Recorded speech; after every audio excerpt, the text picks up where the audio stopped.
Minus 18 minus 18. So you get 2x squared equals negative 18. Divide by 2, divide by 2. X squared equals negative 9. So what number times itself is equal to a negative 9? Nothing. No real answer. You're done. Except for? Unless you go into the imaginary numbers. So undo a square. Square root both sides and you have this. You've got x equals the square root of a negative 9. And this is where we stopped. You can never do the square root of a negative 9. There's no real answer. But if you go back and simplify this as an imaginary number, rewrite it as the square root of a negative 1 times the square root of 3. And now what's the square root of a negative 1? That is going to be I. And, whoops, I should have kept, I don't know, I should have kept that square root of 9. Sorry. Now, what's the square root of 9? Now this is going to simplify to 3. But the square root of 9 has two roots. The square root of 9 can be either a 3 or it can be a negative 3. Because 3 times 3 is 9 and a negative 3 times a negative 3 is 9. So in an equation there's going to be two roots. You need to account for both roots. So your final answer is going to be this. X equals plus or minus 3i. That is your answer. So in an equation, unless they tell you from the very beginning, I want the positive root, you need to account for both roots, both the plus and the minus. Okay, try this next one. Try and make your answer look like this. X equals plus or minus 3i. Move number 1. Minus 48. Minus 48. So we've got 3x squared equals a minus 48. Move number 2. Undo the multiplication. Divide by 3. Divide by 3. So we've got x squared equals a negative 16. Okay, move number 3. Undo the square. So you're going to square root, and this is what you've got. X equals the square root of a negative 16. But now because we can play around with imaginary numbers, we can keep going. You're going to rewrite that as x equals the square root of a negative 1 times the square root of 16.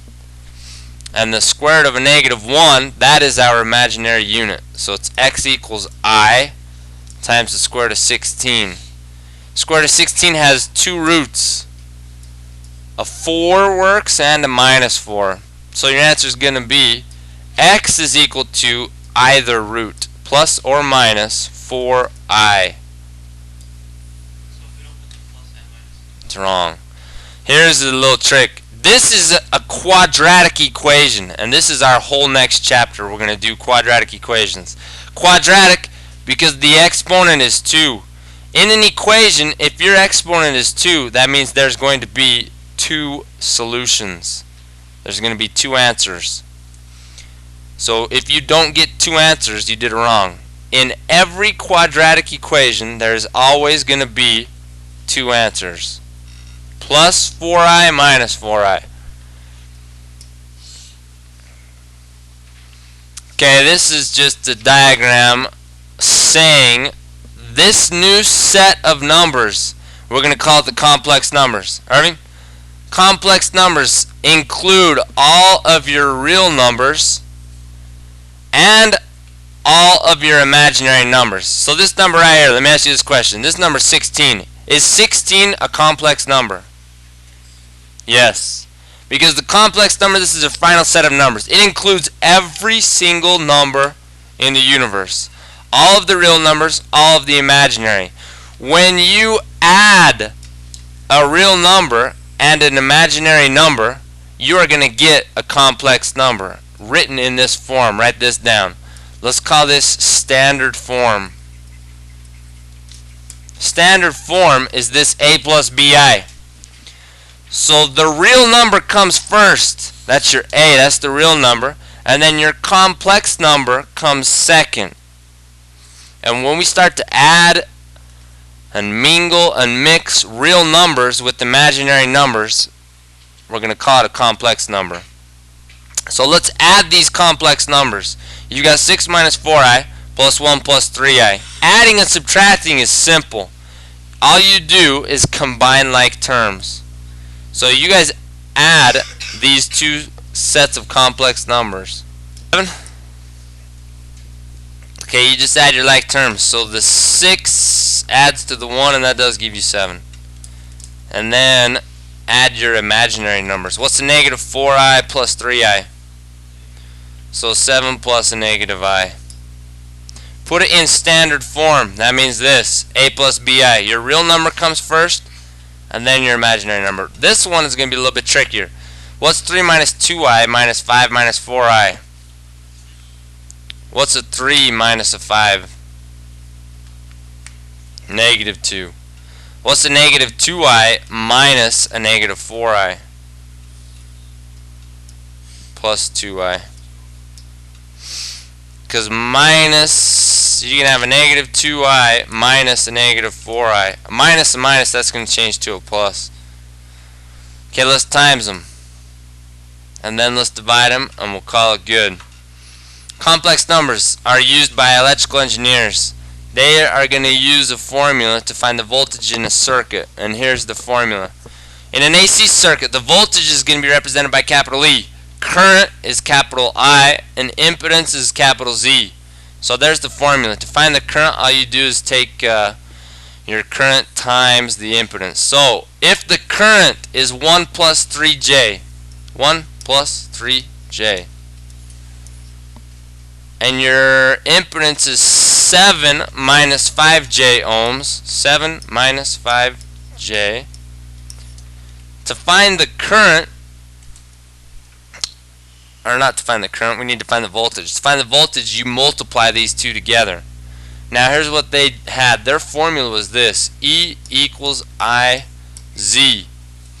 So these J's right here are imaginary numbers. This is the same as 1 plus 3i times 7 minus 5i. So why did they change the i's into j's? Irving, why did they change i's into j's?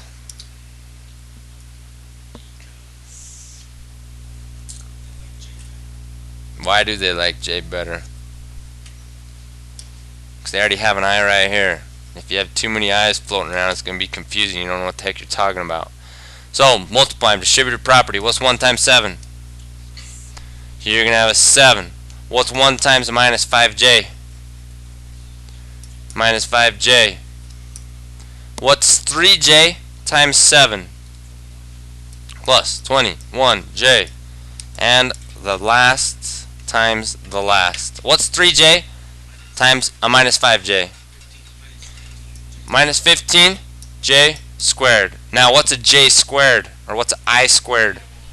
That's a negative 1. What's a negative 15 times a negative 1? That's a positive 15. What's a positive 15 and a 7? What's 15 and 7? 22. So your answer is going to be in standard form. Put the real number first. The real number is 22. 22 plus, what's your imaginary number? What's the negative 5j and 21j?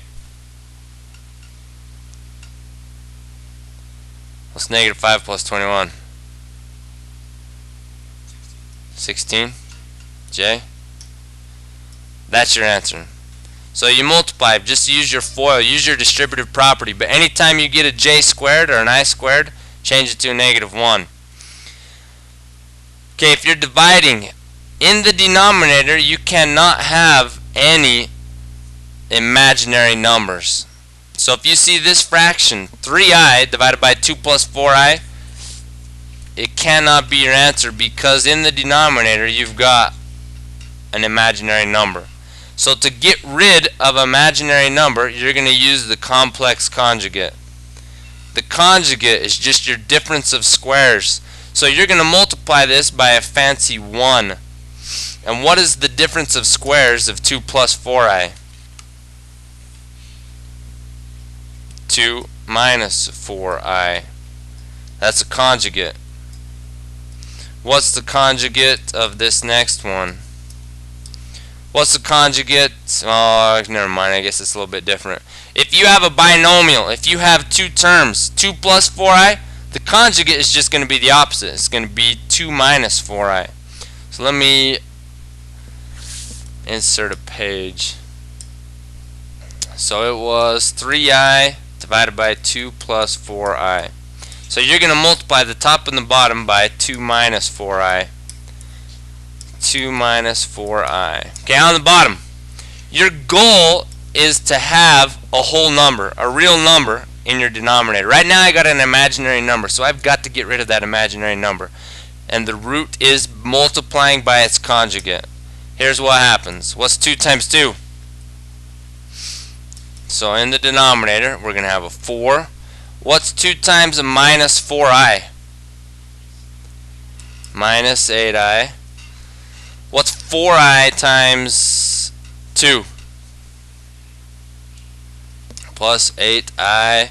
And what's 4i times a minus 4i? What's 4 times a minus 4? Minus 16i squared. Okay, this is what will always happen when you multiply by a conjugate. Your middle two terms will cancel out, because that's the difference of squares. What's a minus 8i plus 8i? That's 0. So here's what you've got. You've got 4 minus 16i squared. What's I squared? A negative 1. What's a negative 1 times a negative 16? So what's 16 plus 4? So on the bottom, our denominator is now a real number. It's 20. Now we just got to multiply the tops. What's 3i times 2? That's going to be 6i. What's 3i times a minus 4i? Negative 12i squared. What's an I squared? What's a negative 12 times a negative 1? So your answer is going to be 12 plus 6i. Put it in standard form. Put the real number first and then your imaginary number. So here's what we got. 12 plus 6i divided by 20. But that's not your answer. Because what do you do if you come across 12 20ths? Or you come across 6i 20ths? You're dividing both of these terms by 20. There's two terms on the top. There's a 12 and there's a 6i. If you divide them both by 20, it looks like this. And you can simplify these fractions. 12 20ths is going to be the same as, if you divide them both by 4, it's going to be 3/5. And 6 20ths, if you divide them both by 2, it's going to be 3/10. So this is your answer right here. That's your answer that will be on the multiple choice test. If the I is squared,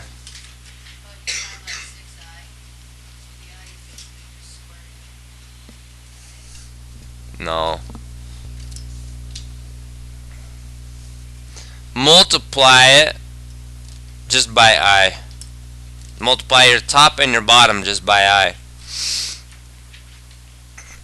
With the intentions of you're going to get an I squared. And I squared is equal to a real number. So what's 2i times I?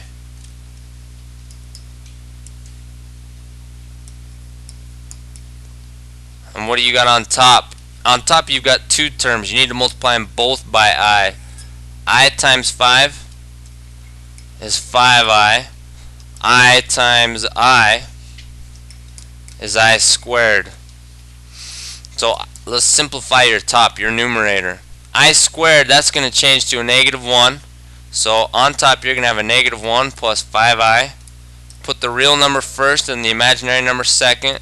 On bottom, I squared is a negative 1, so you're going to have 2 times a negative 1. You're going to have a negative 2. And can you simplify that fraction? Everything's in lowest terms, so you're done.